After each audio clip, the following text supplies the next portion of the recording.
क्यों करते हैं चंद्र पूजन करवा चौथ में? करवा चौथ वाले दिन बिना चंद्रमा की पूजा किए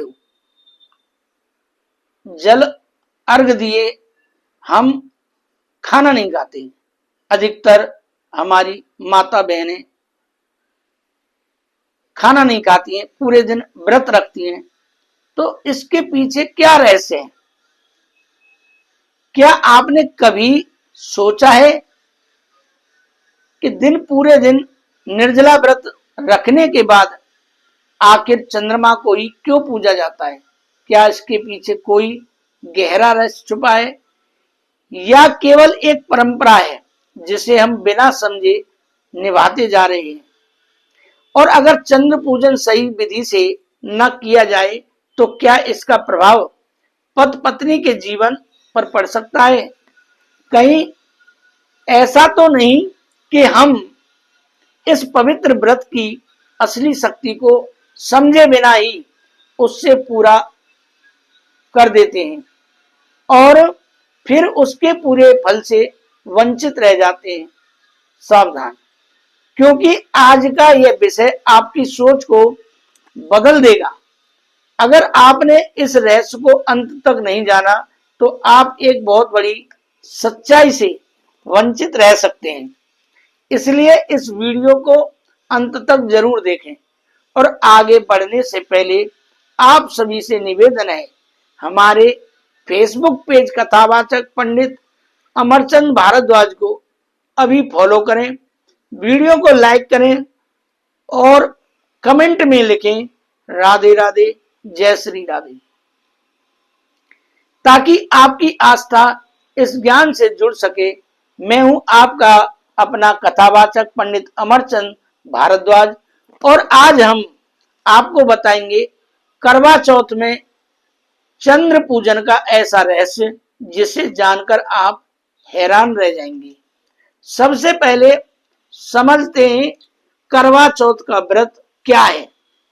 यह व्रत विवाहित स्त्रियों द्वारा अपने पति की लंबी आयु, सुख और समृद्धि के लिए रखा जाता है।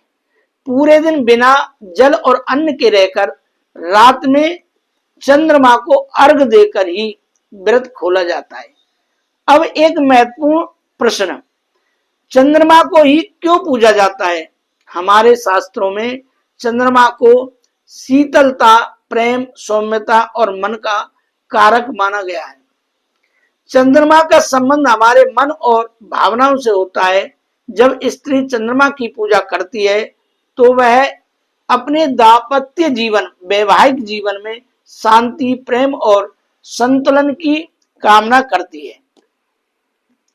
अब एक गहरा रहस्य, चंद्रमा की किरणों में एक विशेष प्रकार की शीतल ऊर्जा होती है जो मन को शांत करती है। पूरे दिन व्रत रखने के बाद जब स्त्री चंद्रमा को देखती है और उसकी पूजा करती है तो यह केवल एक धार्मिक क्रिया नहीं बल्कि मानसिक और भावनात्मक संतुलन प्राप्त करने की प्रक्रिया भी होती है। अब एक रोचक तथ्य, चंद्रमा को देखने के बाद छलनी से पति का चेहरा देखने की परंपरा है। इसका अर्थ है कि पत्नी अपने जीवन में चंद्रमा जैसी शीतलता और सौम्यता लाना चाहती है और अपने पति के साथ प्रेम और विश्वास का रिश्ता मजबूत करना चाहती है। अब वैज्ञानिक दृष्टि से देखें तो चंद्रमा की रोशनी हमारे मन और शरीर पर सकारात्मक प्रभाव डालती है।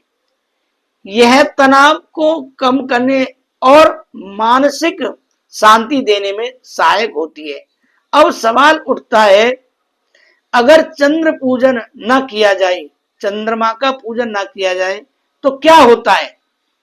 इसका सीधा उत्तर है, व्रत की पूर्णता नहीं होती है, क्योंकि चंद्र पूजन इस व्रत का सबसे महत्वपूर्ण भाग है।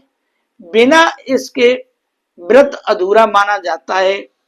अब अंत में बात करते हैं उपायों की। अगर आप चाहते हैं कि आपका दाम्पत्य जीवन, वैवाहिक जीवन सुखी और सफल रहे तो करवा चौथ का व्रत श्रद्धा और नियम के साथ रखें, चंद्रमा को जल अर्पित करें और सच्चे मन से प्रार्थना करें। पति पत्नी एक दूसरे के प्रति प्रेम और विश्वास और सम्मान बनाए रखें। अगर जीवन में तनाव आ रहा है तो नियमित रूप से चंद्रमा को अर्घ देना शुरू करें, इससे मानसिक शांति मिलेगी। और सबसे जरूरी, इस व्रत को केवल परंपरा ना समझें, बल्कि इसे अपने रिश्तों को मजबूत करने का एक माध्यम बनाएं। अगर आपको यह जानकारी उपयोगी लगी हो तो वीडियो को लाइक करें, शेयर करें और हमारे फेसबुक पेज कथावाचक पंडित अमरचंद भारद्वाज को फॉलो करना न भूलें। कमेंट में जरूर लिखें राधे राधे, जय श्री राधे, ताकि आपकी आस्था और मजबूत हो सके। राधे राधे, जय श्री राधे।